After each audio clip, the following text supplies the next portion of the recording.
Hi Astral students, hi Astral families.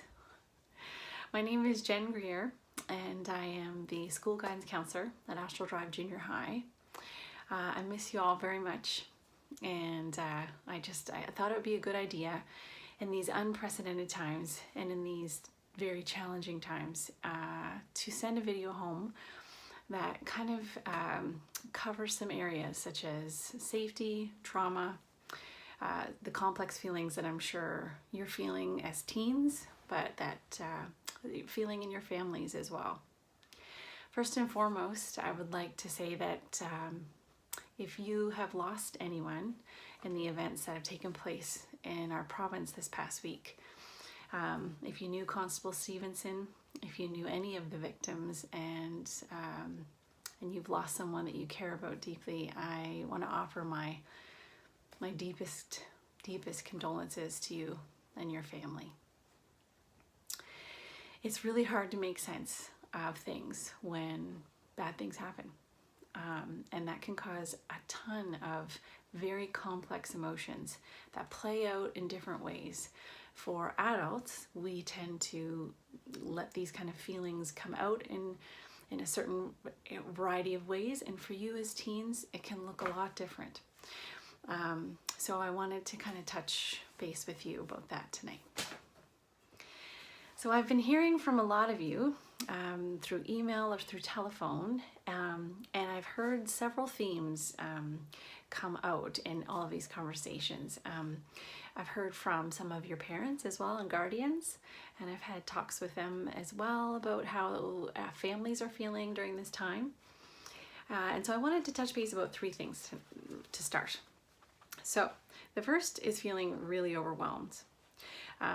There have been very sudden changes, very drastic ones to our life. And so it is very normal, I'm telling you this, that it's to feel overwhelmed, to have a whole host of emotions such as feeling anxious, feeling really sad, feeling angry about how things are going, feeling lonely, feeling stressed out.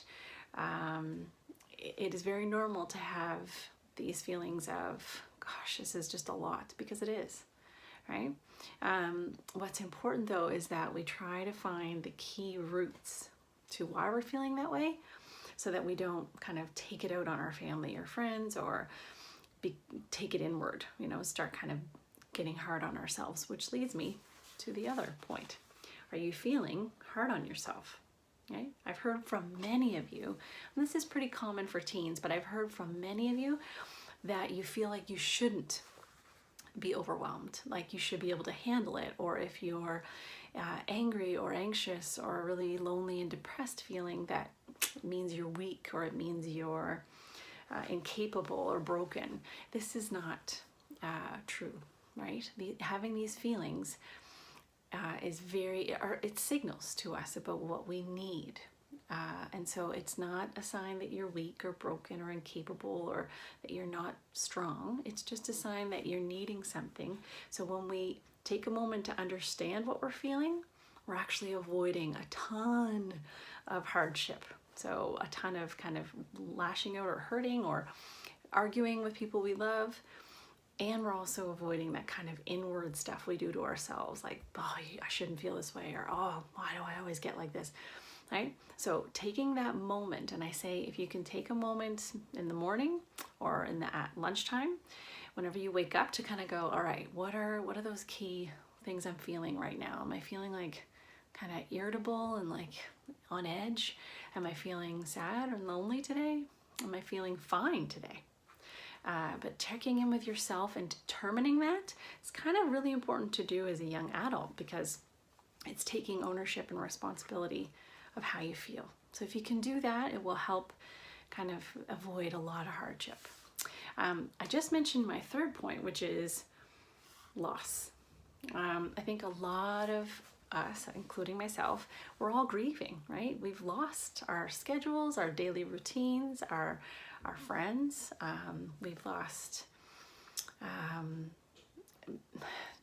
our identities somewhat, and we've lost that sense of kind of who we are outside of our homes. So for you as as teens, I know a huge part of your identity, huge, is your friendships, your groups, your sports, your connections, your how you express yourself. And a lot of that happens when we're with our peers.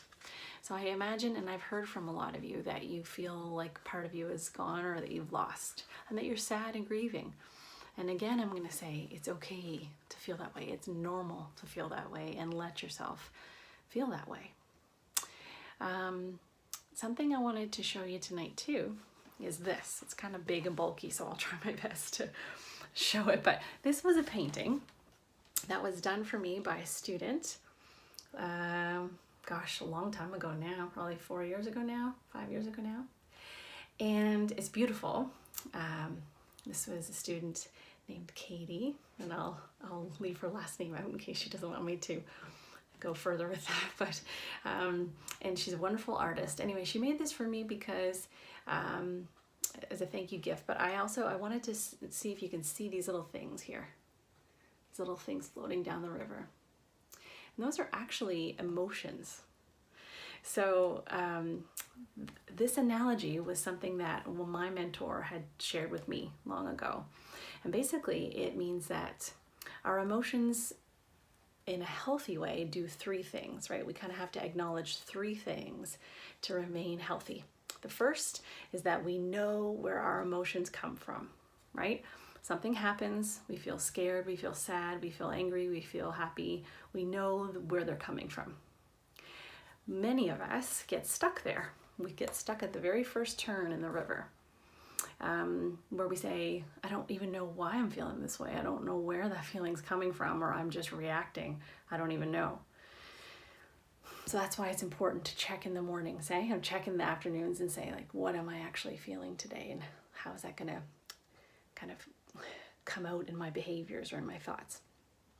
The second point in the river is that space where it says, okay, how can I express that feeling in a healthy way, right? So if I am feeling something, I know, okay, here's sadness. Something happened. I feel very sad. And now I'm going to try to get that sadness out, express it, but in a healthy way. Many of us get stuck there, and we don't express our feelings in a healthy way.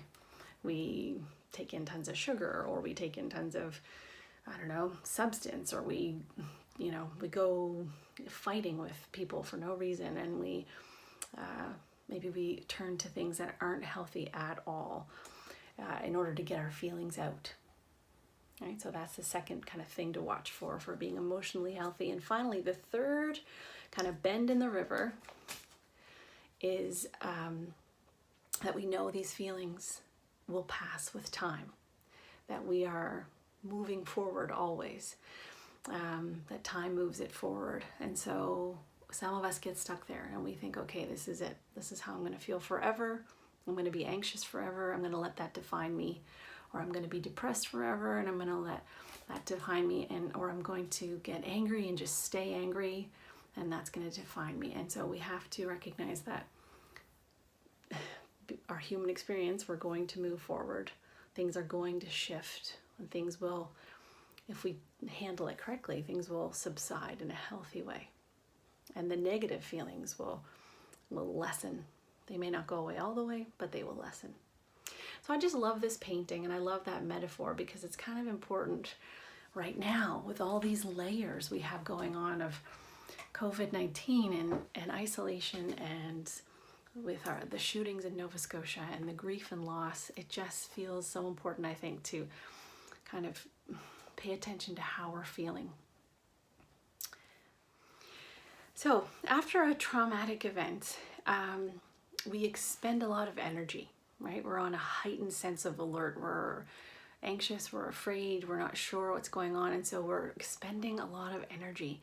And this may look really different, teenager to teenager, or person to person. For teens, because your brains are still developing, this comes out in kind of some really different ways. So for many teens, you kind of get this seesaw effect of wanting to be independent, wanting space, wanting to withdraw, leave me alone, I just want to deal with this. And then kind of seesawing into insecurity, which is and I don't mean insecurity, like feeling insecure, but insecurity of like, I need people around me. I need those I love around me. I need to have assurance and acceptance that what I'm feeling is okay. And so there's this kind of seesaw effect. And for parents, for you parents listening, this can be very hard to figure out, because one moment they're saying, leave me alone. And the next minute they're asking to cuddle with you or asking to, you know, be around you or just hover around. And so it's really hard for families. And I hear from a lot of families that there's quite a bit of fighting happening, which, you know, we don't want to see. We want as many families to live in peace as possible. So it's really important to discern, you know, to kind of, as teenagers, we want you to say, look, I need space right now, mom or dad, or I just need to be around you guys right now. And kind of give that heads up so that your parents aren't sort of like, what is it that you need? I can't figure this out. It also, as teens, can come across, like little things can make us overreact, right? Like if there's not enough food or something in the fridge, or if there's not enough, the Wi-Fi is getting really slow and you're getting frustrated with the schoolwork or something, a little thing can cause a huge reaction, right? And that's part of this kind of trying to cope with feeling overwhelmed or unsafe based on the events that are happening outside of us. So I want you just to be aware that those are two kind of key things, key ways that teens react, and that it is in fact developmentally normal to react like that, right? If you notice that you're having disturbances to your sleep, you can't sleep, or you're waking up and that's not normal for you, or if you're repetitively thinking, like repeating the same event over and over in your mind, maybe you're playing over events that you might have seen in the news or conversations, anything at all, if you're repeating a thought pattern in your mind. And the third thing is memory and concentration. If you're having a really hard time remembering things or concentrating, these are signs that, you know, you're dealing with something pretty traumatic, right? Or you're overwhelmed. And at that point, I want you to go reach out to either your parents, I want you to reach out to me, maybe a teacher that you trust, or I'm going to put Kids Help Phone, their number down there, right? It's free and you can call and text, and it's neutral. So what I mean by that is they don't know you, there's no other connection to other parts of your life, and they have trained counselors there and therapists. So those are signs. So the sleeplessness or sleep patterns are disturbed. The memory concentration is really difficult, or you're repetitively thinking through a whole bunch. If that's happening a lot, those are 3 signs to kind of reach out and call someone. Of course, if you're a person who is having thoughts of suicide, if you're having thoughts of harming, or you're feeling very hopeless, or having, you know, panic attacks or anxiety attacks, of course, always reach out to someone that you care about and that you trust. And again, that can be parent or guardian, a teacher that you trust, it could be me, can be a friend's parent, or again, Kids Help Phone. Okay, those are kind of key areas, that supports that you can call if you're feeling like, you know, this is not just overwhelmed, this is something bigger. I've heard from a few of you who didn't know Constable Stevenson, or you didn't know anybody in the shootings that took place, or maybe your family is healthy, nobody's been traveling, and so the COVID is hard, but it's not affecting you directly. And so I've heard from a few of you that you kind of feel like you should feel sad, or you should feel overwhelmed, but you don't. Then you're kind of like, oh, maybe and there's a little bit of guilt or shame there because you don't feel anything, and that's okay. And I want to be very clear that it's okay to not experience any of the things I just talked about. If you don't, that's fine. This is important to note, because as people are going through all kinds of things, there are some that are not. And so that's okay too. So the number one thing that I've been hearing about is safety. I've heard from a lot of students and families that their feelings of safety and security are shaken.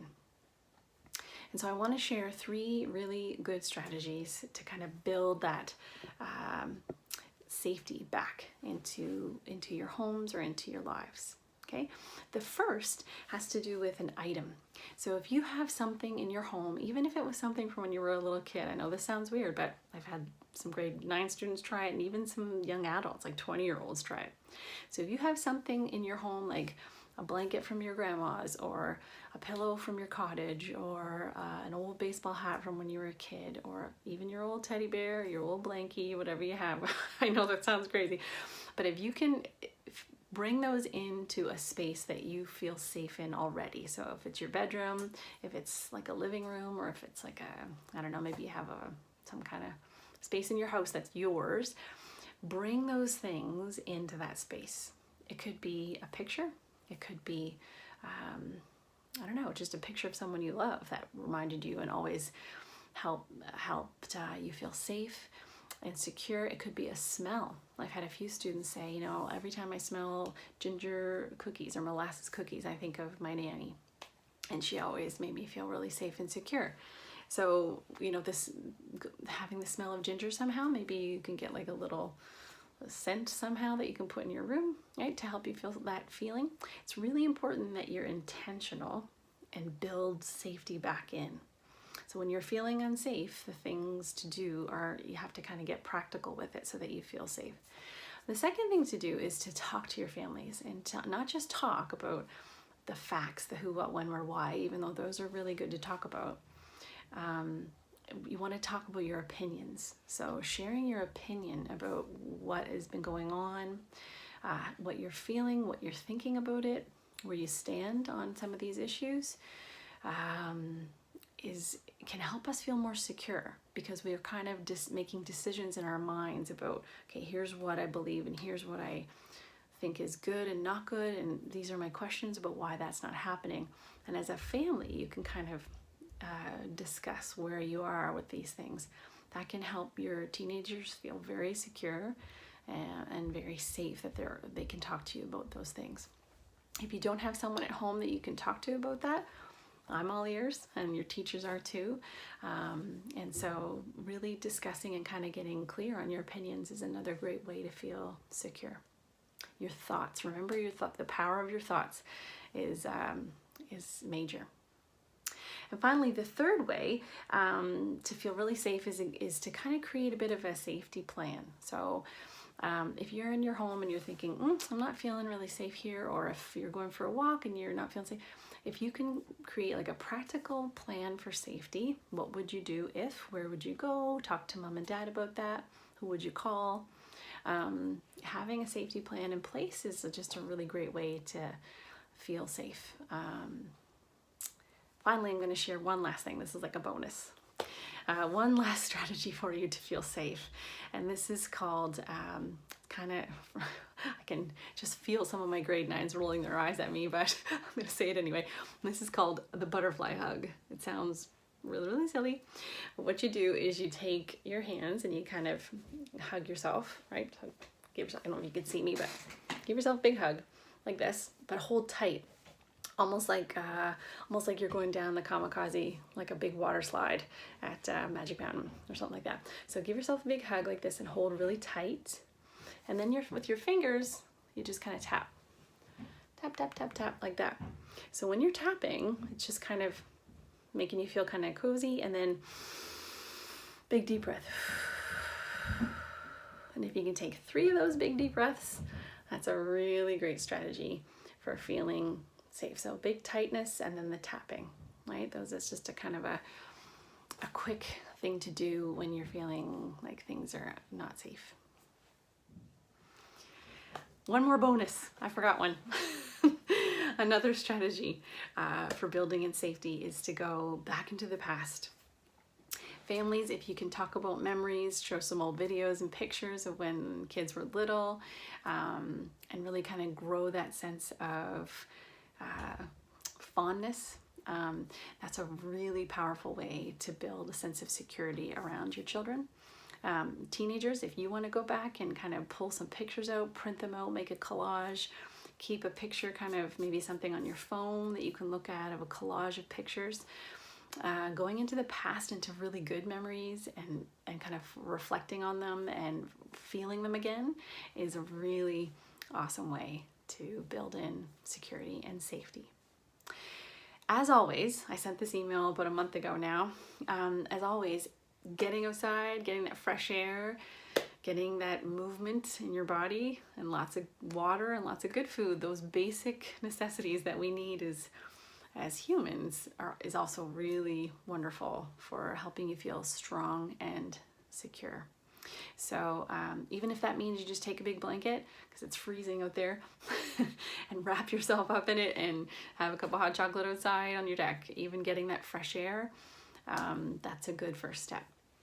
So always try to maintain those kind of 4 pillars of water, fresh air, movement, and lots of healthy food. Okay, so just to summarize, everybody, because we are expending a lot of energy in these high alert times, and because we're having such big emotions, that draws energy too. It's really important that we take the time to rest. And not just rest, but I'm telling a lot of you when I speak to you on the phone is to take a few minutes just to think. It's okay to just sort of take a few minutes to process what's going on. But I'm going to encourage you to rest. Really give yourself a lot of good things. Like I just talked about, water and all those great things for your body. Talk to your families, right? Share your opinions. Share how you're feeling. Give them the heads up so there's not a lot of fighting going on. Give yourself that acceptance that it's okay to feel what I'm feeling. I just have to make sure I handle it in a way that's not harmful to myself or to people I love. And of course, if you're talking to your friends and you get a little worried, or you're talking to anyone, you get worried, you know that there are 4 places to go, right?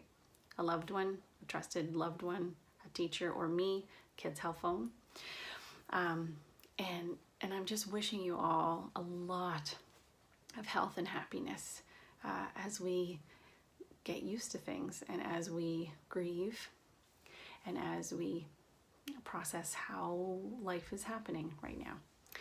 I hope I get to see you soon, and I hope that this has been helpful to you. I hope there's been a few practical things you can take from this. And again, if you need me, I'm just an email away.